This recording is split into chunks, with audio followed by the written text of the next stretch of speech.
어, 제 목소리 나오죠?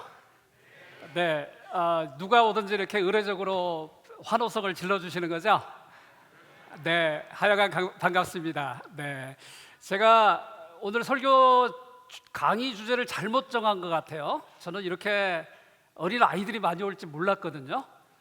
네, 그래서 제가 갑자기 강의 주제를 바꾸기는 그래서 약속을 몇 가지 좀 드려도 될까요? 네, 만약에 우리 아이들이 저희 농장에 오면은 저희가 병아리나 수탉을 한 마리씩 줄 수 있습니다. 굉장히 그냥 현실적인 거죠. 청년들은 어떠냐? 청년들이 오면은 제가 20m 사거리에서 활을 쏠 수 있는 기회를 드리겠습니다. 네, 자 어떤 일이 왜 이렇게 벌어지는지는 저희가 한번 같이 고민해 보고요. 만약에 우리 아이들과 관련해서 제가 그런 약간 좀 열망이 생기는 것 같아요. 제가 전국에 홈스쿨링 하는 단체들을 오랫동안 자문하고 그분들의 역사 어린 아이들 초, 중고 학생들의 역사 교육을 제가 하고 서울에서 아이들을 이끌고 종로의 현장들, 명동의 현장들, 정동의 현장들을 제가 설명하는 시간을 내드리고 있는데 만약에 앞으로 행여 서울 탐방을 오실 때 강사를 못 구했을 때 미리 연락을 하면 제가 여러분들을 하루 정도 섬길 수 있는 약속은 제가 드릴 수 있을 것 같아요. 괜찮죠? 그 이유는 이제 오늘 이야기는 조금 어려울 겁니다. 어렵지만 우리 아이들은 저는 우리 아이들을 많이 접하기 때문에 우리 아이들의 총명과 우리 아이들의 능력을 믿거든요. 지금은 전혀 이해를 못하는 것 같고 예배 시간에 떠드는 것 같지만 그들은 귀로 듣는 게 아니라 마음으로 듣더라고요. 그래서 오랜 시간이 지나면 그게 되살아나거든요. 그래서 오늘 비록 제가 타겟을 이루고 있는 것은 대학생 이상의 내용이지만 아마도 우리 어린 아이들까지 언젠가 인생에 도움이 되지 않을까 하는 생각이 들어요.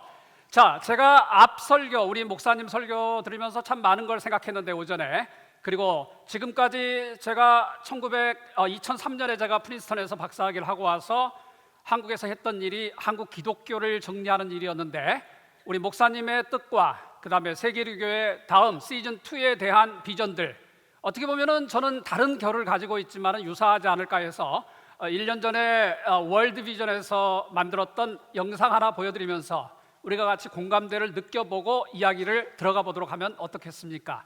영상 한번 틀어주시겠습니까?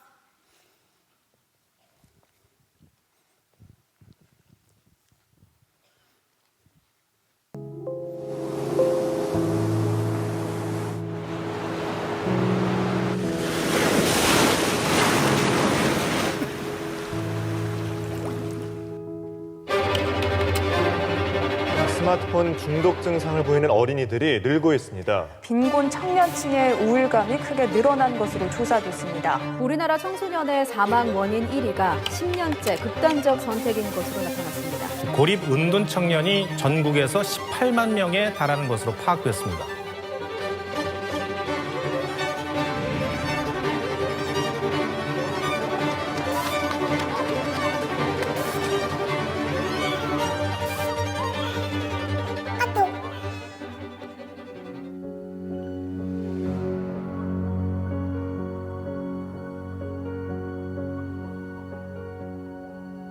우리는 다음 세대에게 정신과 철학과 신앙의 규칙 그리고 다음 세대는 우리가 준 원칙과 우리가 준 신앙의 규칙에 근거해서 그들만의 세계를 열어나가도록 장을 마련해 줄 때 아마 가장 이상적인 다음 세대에 우리 정신의 신학의 전달이 되지 않을까 저는 그렇게 생각합니다. 우리는 선배들에 대한 단순히 읽을 거리를 찾는 게 아니잖아요. 그들이 만난 하나님 그들이 목숨을 던질 만한 가치 내가 하나님을 잘 모르지만은 그들이 그 신앙의 선배 시대의 인물들이 자신의 목숨을 초계처럼 가볍게 여길 수 있고 던질 수 있었던 그분을 만나는 거잖아요. 그리고 우리는 예수님을 잘 모르지만은 그분을 따라가보자 그분들의 삶을 반추하고 한번 느껴보는 것 잠시라도 눈을 감고 그리고 3세대가 같이 앉아서 각자가 생각하는 것을 나눠보는 것 이게 고난주간의 가장 좋은 실천법이 아닐까요?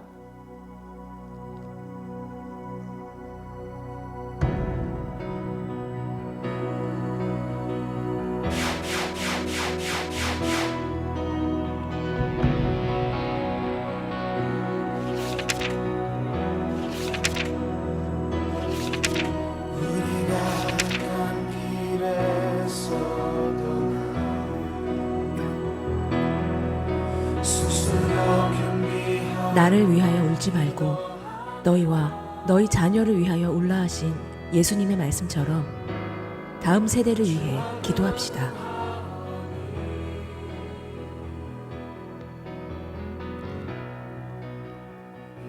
여기까지만 볼까요?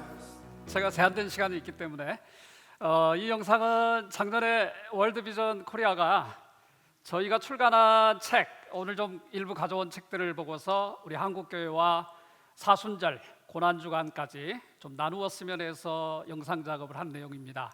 제가 오늘 원래 나눌 생각은 없었는데 아침에 말씀을 듣다가 우리가 이렇게 해서 일종의 아이스 브레이킹을 좀 하면 어떨까 하는 생각이 들어서 여러분과 함께 나눴습니다. 자, 제가 영상을 좀 슬라이드를 좀 준비했는데 제가 이제 파악이 됐습니다. 감사합니다. 저희 집이에요. 네, 굉장히 여러분들 이렇게 커뮤니케이션을 잘 하시는 것 같아요, 저하고. 네, 그래서 감사합니다. 올해 눈이 많이 왔어요. 아직도 눈이 안 녹았고요. 1년 사철 되게 멋있어요. 다만 참조하실 것은 늘 사진은 이쁘지만 그 뒤에는 얼마나 고생을 하고 있는지 여러분이 참조해 주시면 고마울 것 같아요. 거기서 뭘 하냐고요? 이렇게 살고 있습니다. 제가 닭도 키우고요, 피망도 기르고요, 샐러드는 제가 농약을 하나도 안 한 것들입니다. 그리고 매일 아침 11시면은 농장을 돌면서 활을 제가 한 40개 정도 쏘고요, 사거리는 20m, 컴파운드 보우는 한 40m 정도 쏘고요, 폐활량에 굉장히 도움이 많이 돼요. 저는 운동 젬병인데 제가 유일하게 즐기는 게 활쏘기입니다. 왜? 마지막에 풀스윙을 하고 있어 5초 동안 아무 생각도 안 하게 되는 정말 생각의 스타핑 이렇게 하는 시간이거든요. 그때 많은 생각들을 제가 결정하거나 하고 있습니다. 여기에는 제 도서관도 있고 제 연구실이 있고, 그리고 여기에서 전 세계를 상대로 많은 학생들에게 강의를 하고 소통을 하는데 창구고요.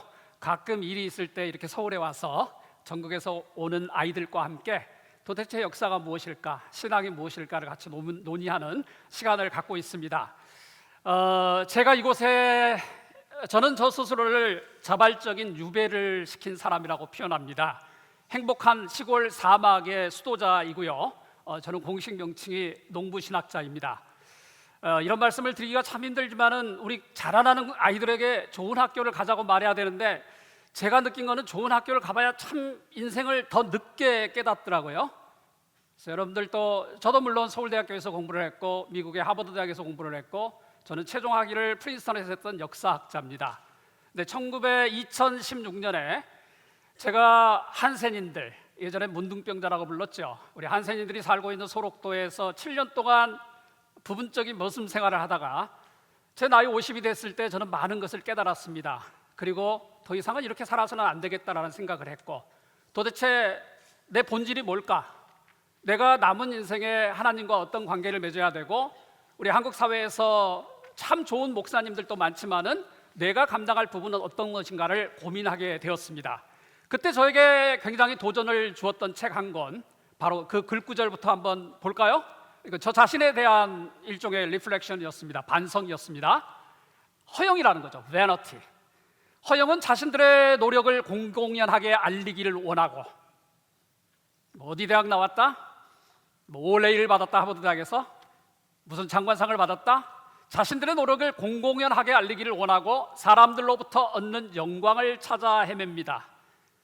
5,000명이 박수를 쳐줬다, 10,000명이 10만 명이 내 글을 읽었다.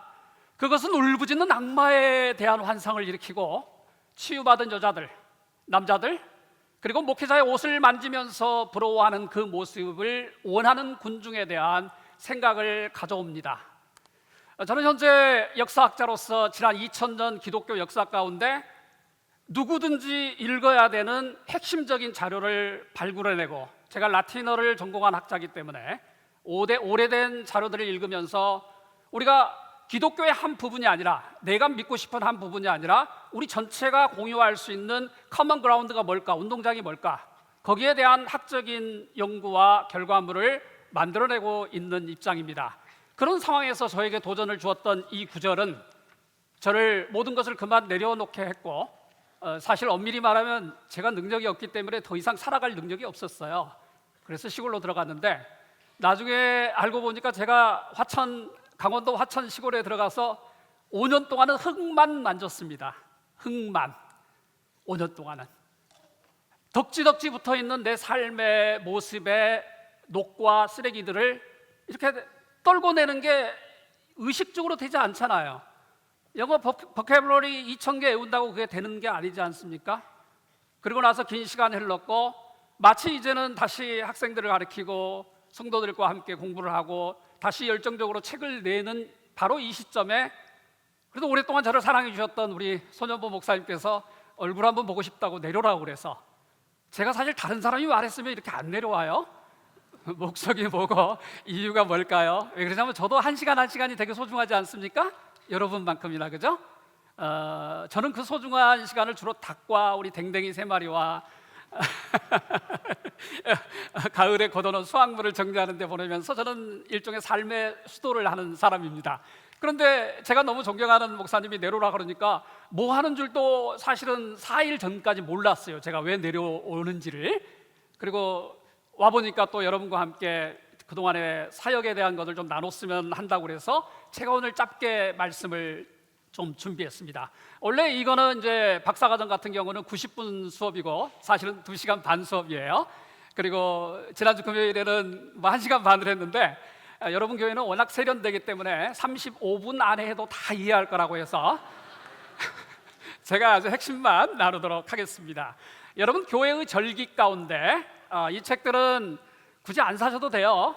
교보에서 사시면 나중에 한 30% 정도 추가되기 때문에 어차피 사서 이렇게 전도용으로도 쓰시고 여러분들 돌을 닦는데 차나 화장실에 넣어놓고 한 달에 한 권 정도 읽었으면 좋겠어요. 그럼 여러분이 잘하는 것에 굉장히 많은 강력한 동기부여, 서포트가 될 것입니다. 자, 기독교라는 것은 1년 내내 절기가 있는 거지요. 지난주 수요일은 제의 수요일, 지난 2000년 기독교가 많은 교회가 지켜온 애쉬 웬스데이라고 부르는, 쉽게 말하면 부활절 이전의 40일에 시작되는 점을 제의 수요일이라고 부릅니다. 제가 존경하는 토마스 머튼은 이런 구절로 저를 도전했습니다. 그럼에도 불구하고 제 수요일은 기쁨으로 가득 차 있습니다. 우리 죄를 고백하고 슬퍼해야 될 날인데 우리는 기도를 드리고 맨발로 가서 머리에 재를 뿌리며, 재 뭔지 알죠? 애쉬. 다 타고 나면 아무짝에도 쓸모없는, 밭에 버리게 되는 재를 이렇게 머리에 십자가의 성호를 긋는 기독교의 전통이 있거든요. 자, 그 이유가 뭘까? 우리가 뭔지라는 사실을 큰 안도감으로 기억할 것입니다. 나이가 들다 보니까 그런 생각이 들어요. 인생이 뭘까? 신 앞에 선 단독자로서의 인생이 뭘까? 모든 슬픔의 근원은 우리 자신이 먼지가 아니라는 환상입니다. 나는 먼지가 아니야, 나는 골드야, 나는 다이아몬드야, 이렇게 생각하는 순간 우리는 절망과 좌절의 문턱에 접어든다는 거죠. 하나님은 우리의 모든 기쁨이시며 그분 안에서 우리의 먼지가 빛날 것입니다. 내가 금덩어리라서 빛나는 게 아니라, 하나님, 나는 정말 흙입니다. 제가 농장에서 흙을 만질 때마다 그런 생각이 들어요. 하나님, 내가 뭐나 된 줄 알고 수십 년을 살아왔는데 가만히 보니까 저는 흙이네요.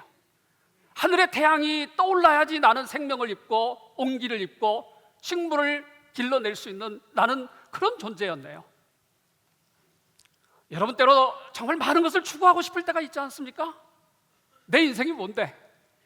내 인생은 뭔가 해야 되는데, 우리 아버지가 가진 재산은 얼마나 많은데. 제가 좋아하는 1153년에 돌아가셨던 클레르보의 베르나르라는 선생님께서는 이렇게 도전하시더라고요. 하나님께서 어떻게 그분 자신보다 더 좋은 것을 우리에게 줄 수 있습니까? 우리는 구체적인 걸 구하잖아요. 하나님, 승진 좀 시켜주면 안 될까요? 내일 임대료 내야 되는데요. 장사가 너무너무 안 돼서 I need money, 돈 필요해 하나님, 위로가 필요해 하는데 이미 하나님은 그분 자신을 주셨잖아요. 사실 내가 내 친구에게 줄 수 있는 최고의 선물은 뭐죠? 나의 목숨이죠. 친구를 위해서 목숨을 버리는 것보다 더한 사랑은 없느니라. 여기서 강조하는 것은 주님이 우리에게 목숨을 주셨고 그분 자신을 주셨는데 우리는 자꾸 give me more, 하나님 조금만 더, 1억밖에 안 줘? 아파트 값이 얼만데 요즘? 더 주시면 안 돼? 저는 요즘 기독교 영성이라는 주제로 많은 사람과 함께 나누고 있습니다. 그래서 보통 두 번에 제가 설교나 강의를 하는데, 한 번은 우리 한국 기독교의 영성가들의 글을 읊으면서 우리는 어떻게 살아야 될 것인가, 두 번째는 저는 서양 기독교 역사 전문가이기 때문에 서양 기독교의 역사를 통해서 우리가 기독교 영성이라는 것, 좀 더 예수쟁이처럼 사는 게 기독교 영성이거든요. 어려운 말로 하지 말고, 크리스천 스피리추얼리티, 어려운 말 쓰지 말고 좀 더 하나님의 본질을 찾아가는 것, 이게 사실 기독교 영성입니다. 오늘은 제가 그걸 학문적으로 널리 논하는 것보다는, 제가 요즘 깊이 빠져 있어서 시골에서, 제가 어제 너무나 좋은 집에서 잤어요. 여러분들도 한 번씩 다 자보셨죠? 교회 여기 훈련원에서 잤는데, 여기는 저희 집보다 조금 많이 아름다운데 조금 더 시끄럽더라고요. 왜 그러냐면은 저희 농장에는 저녁에 너무 조용해서 하늘에 별들이 지나가는 소리하고 달리 지나가는 소리만 들립니다. 이걸 이제 이쁘게 표현해서 이런데, 솔직히 표현하면은 정말 깡시골입니다. 다행히 이제 한 5년 후에 속초로 가는 KTX역이 저희 집 앞에 생겨요. 저는 그것도 모르고 소록도 사역이 너무 힘들어가지고, 나 하나님 싫어요, 나 아무것도 안 하겠습니다, 나는 능력이 안 됩니다 하고 들어갔는데, 거기서 하나님이 저를 살리신 것 같아요. 그러면서 지금 논하는 주제들은 다 지난 8년 동안에 흙과의 저의 소통에서 나온 거예요. 그게 이제 책이 되고, 이제는 좌절하지 말고 우리 한국 기독교인과 소박한 좀 삶을 나눠야 되겠다. 여러분, 진짜 하늘에 속한 사랑이 뭘까요?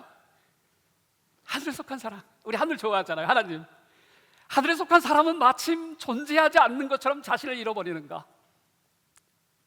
제가 50년 넘게 공부를 했을 때 하버드 대학에서도 그걸 안 가르치더라고요. 성공하라고 자꾸 가르치잖아요. 대신에 하버드 대학은 예일이나 프린스턴에 비해서는 국제적인 책임감을 학생들에게 강조하거든요.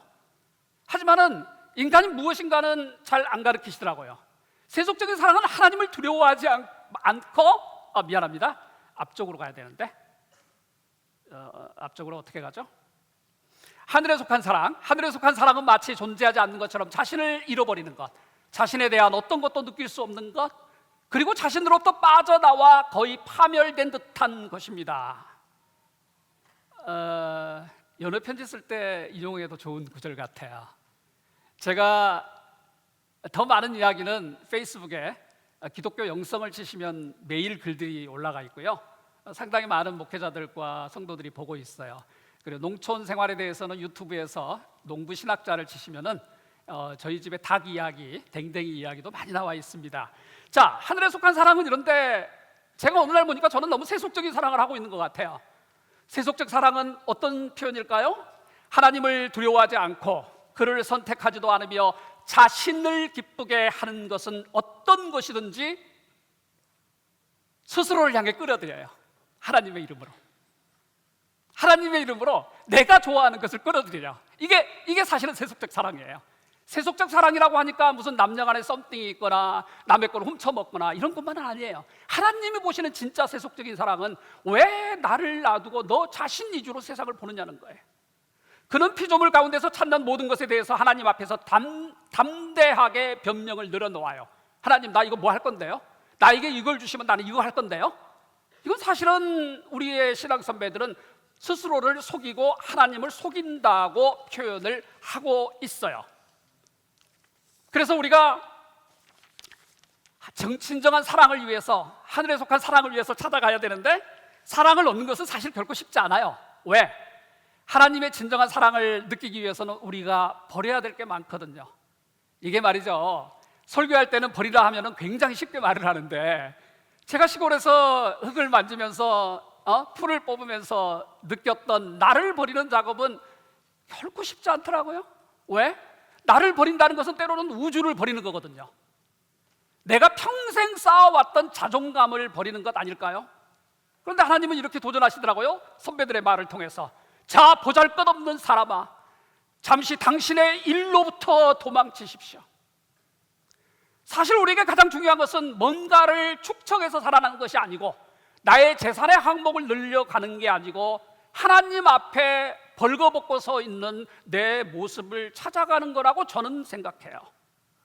잠시 동안 당신의 생각의 소란함에서 벗어나십시오.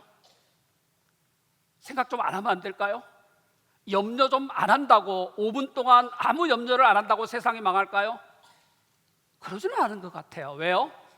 모든 것을 주관하는 분이 하나님이라는 것을 우리는 믿고 있는데, 내가 보다 하나님 앞에서 더덕더덕 붙어있는 때와 쓰레기들을 벗겨내기 위해서 5분 정도 하나님만을 생각하고 있다면, 그리스도만을 생각하고 있다면, 예수님만을 생각하고 있다면 그 사이에 세계가 붕괴될까요? 그건 아니지 않아요. 이제 당신의 무거운 염려를 제쳐두고 당신의 피곤한 수고를 버리십시오. 잠시 당신 자신을 하나님께 맡기고 그분 아래서 잠시 쉬십시오. 제가 만난 모든 많은 개신교 목회자들이나 성도님들이 이 일을 이야기 안 하면 불안해해요. 침묵을 좀 지키고 10분만 말하지 말고 좀 생각에 휴식을 줄까 하면 되게 불안해하셔요. 뭔가를 해야지 주의를 하는 것 같고, 뭔가를 해야지 오늘 하루 값지게 사는 것 같은데, 아주 가끔씩은 스스로를 사막에 집어넣고 그리고 내 자신을 하나님 앞에서 반추하는 시간도 어떨까 하는 생각이 듭니다. 이때 가장 중요한 것은 침묵이 아닐까요? 우리 어린 학생들이 많아서 이 표현은 중요하지 않은 표현 같은데, 여러분들 힘들면 막 움직여도 돼요. 제가 초등부, 중등부 설교를 워낙 많이 해봤는데 정말 제 목소리 크기 때문에 어지간하게 떠들어서는 여러분들 뭐 방해 안 될 거예요, 전태. 근데 나중에 알고 보니까 다 기억하더라고요. 그죠? 그래서 여러분들 피곤하면 막 이렇게 스트레칭도 하고 그러세요. 제일 중요한 것은 침묵인 것 같아요. 저희 나이가 되면 나이 50이 넘으면은 50 이상의 남성들에게 많은 사람들이 지혜를 전달해 주더라고요. 50이 넘으면 남자는 혼자 잘 놀아야 된대요. 자, 이걸 이해하시는 분들은 이제 인생의 한 단계를 넘어가신 분이에요. 남성들은 혼자 잘 놀아야 된대요. 무슨 부부싸움을 해서 그런 게 아니에요. 근데 저는 요즘 혼자 너무 잘 놀고 있습니다. 저는 눈을 워낙 좋아하기 때문에 저희 농장에 눈이 덮이면 며칠씩 안 나갑니다. 왜냐하면 제가 담궈놓은 김장김치가 있고 제가 수확해놓은 많은 게 있기 때문에 한 달 정도는 쌀만 있으면 굶어 죽지 않거든요. 닭장에서 매일 신선한 달걀을 주니까 뭐 그것만 먹어도 저희 농장은 일절 농약을 안 합니다. 그때 제가 즐기는 것은 침묵의 즐거움이에요. 침묵의 즐거움. 하나님은 가끔, 항상 침묵을 지키고 살아서는 안 돼요. 하나님은 가끔 내 스스로 침묵을 지킬 시간과 공간을 요하십니다. 왜? 주님은 너무나 부드럽게 말씀하셔서 깊은 침묵 속에서만 그 음성을 들을 수 있습니다. 하지만 그 말씀을 듣는 것도 홀로 앉아 있는 자를 자신의 탁월한 능력을 완전히 초월해서 들어주는 거예요. 약간 선문답 같은 개념이지만 내가 부드럽게 말씀하시는 주님 앞에서 내 스스로 주님 말씀하옵소서 내가 듣겠나이다. 제 젊은 시절은 그렇게 기도해놓고 저는 안 들어요. 제 소원을 말하기 때문에. 그래서 침묵이 때로는 필요한 거예요. 침묵 다음에는 더 중요한 것은 눈물이죠. 갱년기 눈물 말고 제가 요즘 눈물을 많이 흘려요. 혼자 하루에 1시간씩 제가 화살을 쏘고 활을 쏘고 댕댕이 밥 주고 닭 밥 주고 물 주고 농장을 산책을 하는데 요즘 갱년기인가 봐요. 하나님의 말씀 한 구절을 듣고 묵상을 많이 하거든요. 눈물이 왈칵거려요. 왜 하나님, 내가 왜 젊어서는 내 아내를 이렇게 더 사랑하지 못했을까? 왜 아내가 뭐라 하면 당신이 뭘 하라 하고 나는 이렇게 말을 했을까? 철이 들어보니까 하나님 다음으로 나 자신에 대해서 가장 많이 알고 있는 사람이 아내더라고요. 아내 잔소리는 듣기 싫어도 진리만 말하더라고요. 그래서 요즘은 제가 올 목표, 남은 인생의 목표는 아내의 말을 잘 듣자. 뭐 아직도 완전히 제가 듣진 못해요. 하지만은 긍정적인 것은 옛날에 비해서 옳은 소리를 할 때 투정 부리는 시간이 짧아져 가고 있어요. 아내 말이 맞아. 아이들을 더 사랑하자. 자, 이게 왜 안 보였을까? 결국 기독교 영성이라는 것은 좋은 교회를 만든다는 것은 좋은 성도들이 더 많아지는 거죠. 알찬 성도들이 많아져야 되는 거예요. 허공에 찬 성도 지푸라기 같은 것, 죄송합니다 표현이, 정말 별로 영양가 없는 쌀겨와 같이 날아다니는 존재들보다는 정말 알토란 같은 성도들이 한 사람이라도 더 늘어난다면 이게 교회가 튼튼해지고 한국 사회가 바뀌는 게 아닐까요? 이때 필요한 것은 눈물입니다. 주 예수님, 당신을 생각하고 그리워하며 흘리는 눈물이 이렇게 달콤하다면 눈물은 그리스도를 벌떡 일어나게 만드셔요. 눈물은 아무리 약한 재판관이라도 심야에 일어나서 그의 판결을 바꿀 수 있는 힘을 갖고 있어요. 눈물은 영혼을 정결케 합니다. 눈물은 저는 한국교회의 희망이라고 봅니다. 우리 한국 사람들 정이 많지 않습니까? 신앙의 눈물을 좀 더 흘리면 어떨까요?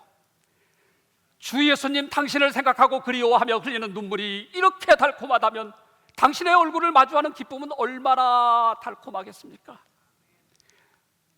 심령이 가난한 자는 복이 있나니 저들이 하나님의 나라를 볼 것이며 마음이 가난한 자는 복이 있나니 저희가 하나님의 얼굴을 볼 것임이라. 우리 그리스도는 영성의 가장 중요한 것은 하나님의 얼굴을 보는 거예요. 저 어떻게 하나님의 얼굴을 봐요? 시내산에 올라온 모세가 그 고생하고 그 정결례를 취하고 시내산에 올라갔는데 하나님의 얼굴을 봤습니까? 아니면 하나님이 거하던 구름의 냄새와 정서와 사랑만을 느꼈습니까? 모세는 하나님의 등허리를 본 거예요, 시내산에서. 그런데 예수님이 오셔서 우리에게 모세보다 더 큰 약속을 하지 않습니까? 마음이 가난한 자, 진짜 마음이 가난한 자, 재산이 없어서 가난한 자가 아닌 마음이 가난한 자는 누구를 볼 것이라고요? 하나님의 얼굴을 볼 것이라고. 모든 기독교인들의 최종적인 개인적, 집단적 영성의 마지막 단계는 하나님의 얼굴을 보는 거예요. 왜? 그게 영생이기 때문에, 그게 축복이기 때문에 거기를 위해서 눈물을 요청하고 있는 것입니다. 물론 그 눈물을 요청하는데 쉽지 않아요. 내가 어릴 적부터 마음속에 키운 야수들이, 사실 이건 다 제 고백입니다. 나와 함께 있습니다. 어려서부터 삐뚤어진 고백들, 뭔가 내가 잘났고 똑똑하고 수석도 하고 뭘 하니까 뭐가 된 줄로 알았는데 어느 순간 보니까 하나님이 원하시는 건 그게 아니었더라고요. 하나님이 덤으로 준 거였지. 그것들은 마음속에 굴을 만들었어요. 여러분, 너무 성공할 때 조심하라고 권면을 해도 기분 안 나쁠까요? 너무 성공할 때 그것은 언제든지 쉽게 타락할 수 있는 올무의 한켠이라는 것을 우리는 마음속에 좀 담아가지고 살았으면 좋겠어요. 그것을 너무나 도한 나머지 내가 외로울 때조차도 나를 떠나지 않았습니다. 내가 세우려고 애를 쓰는 모든 것은 내 머리 주위에 폐허 안에 쌓는 것처럼 보입니다. 제가 사실 시간이 없기 때문에 기도하고 기도에 대한 이야기 몇 가지 하고 말씀을 정리하고 또 다음 기회에 좀 더 여유 있을 때 이렇게 차분한 시간을 좀 마련해 주시면 제가 이렇게 한번 또 내려오도록 하겠습니다. 오늘은 맛배기로. 그래서 기도하시기 좋아하시죠? 눈물을 흘리면서 드리는 기도, 당신의 몸과 영혼을 절구에 찍으십시오. 제가 이렇게 글을 읽기를 좋아하거든요. 할 수 있는 게 공부밖에 없었어요. 저는 돈이 있었더라면 어린 시절에, 저도 고학을 했기 때문에 째지게 가난한, 저는 돈이 있었더라면 죽어도 공부를 안 했을 겁니다. 진심입니다. 세상에 너무나 재밌고 정말 하고 싶은 게 많았거든요. 저는 예술가가 꿈이었거든요. 저희 아이들이 다 지금 곡을 쓰고 이제 그림을 그리고 하고 있는데, 문학을 쓰고, 제가 못 이룬 꿈이었던 거죠. 근데 저는 너무나 힘들었는데, 저는 사실 이런 걸 못 배웠어요. 당신의 몸과 영혼을 절구에 찍으십시오. 절구 뭔지 알죠? 자, 그러면 당신은 그 안에서 가장 좋은 것을 발견하게 될 것입니다. 금식과 수고와 경계로 몸을 찢고 하나님의 거룩한 율법을 연구함으로써 영혼을 찌으십시오. 그러면 만나의 맛이 얼마나 달콤한 것인지를 알 수 있을 것입니다. 그러면서 저는 여러분들이 이런 걸 발견했으면 좋겠어요. 넘어갈게요. 이제는 마지막 기도에 대한 몇 구절하고 제가 정리하는 시간을 좀 가질게요. 기도 여러분들 되게 좋아하시죠? 우리가 이제 집단적으로는 여러분이 아까 했던 기도는 통성 기도 스타일이잖아요. 잠도 못 자게, 하나님이 도저히 시끄러워서 하나님이 쉬지도 못하게 하나님이 응답하소서 하는 기도잖아요. 우리의 신앙 선배도 그런 기도를 가끔 권면을 해요. 지팡이로 하나님의 의자 밑을 치라. 늘 그러지 말고, 표현이 재밌죠? 지팡이로 하나님이 앉아 계신 의자 밑을 치라. 하나님 응답하소서. 그런데 개인적으로 하나님께서는 다른 류의 기도를 가끔 오라십니다. 기도는 영원히 하나님께로 올라가는 것인데요, 제가 늘 강조했지만은 기도 역시 우리가 눈물로 하는 게 좀 더 효과가 있겠죠. 자꾸 눈물 좀 흘리자고요. 정서적으로 우울증도 치료하고요, 정서적인 측면도 많이 도움이 돼요. 그래서 눈물을 흘리며 기도하십시오. 그러면 그대의 모든 간구가 성취될 것입니다. 주님께서는 눈물 가운데 들여진 탄원을 받으시며 그대에 대해 기뻐하시기 때문입니다. 제가 좋아하는 가장 최근에 나온 책인데, 우리 개신교하고는 주제가 조금 생소하고 낯설지만 수도사들의 사다리, 제가 나가시면 가장 중요한 책 5권을 빼놨어요. 이렇게 서양 기독교 역사, 한국 기독교 역사. 그래서 여러분들이 제가 책 한 권 더 팔아서 뭐 하겠습니까? 하지만은 이런 기회에 책을 한두 권 차 속에 넣어놓고 하루에 5분만이라도 차 안에 사막의 시간을 만들어 놓고 나 스스로를 좀 이렇게 되돌아보면 어떨까? 저는 이게 세계로 교회를 지금보다 훨씬 더 탄탄한 명문 교회라고 만들 거라고 저는 그렇게 확신합니다. 그래서 우리 사실 손현보 목사님 저와의 관계를 생각하면 제가 전라도 갔으면 벌써 현보 형님 불렀을 거예요. 근데 이 경상도 목회자들은 좀 맛이 많이 달라요. 아무 이해를 못 하시는구나 지금. 그래서 제가 지금 열심히 아주 포멀하게 우리 목사님 하고 다닙니다. 여러분 교회가 좀 더 잘 됐으면 좋겠어요. 지금도 잘 되지만 조금 더 잘 되기 위해서 이런 요소들이 양념으로 같이 들어가면 어떨까 하는 생각이 들어요. 눈물을 흘리며 기도하십시오.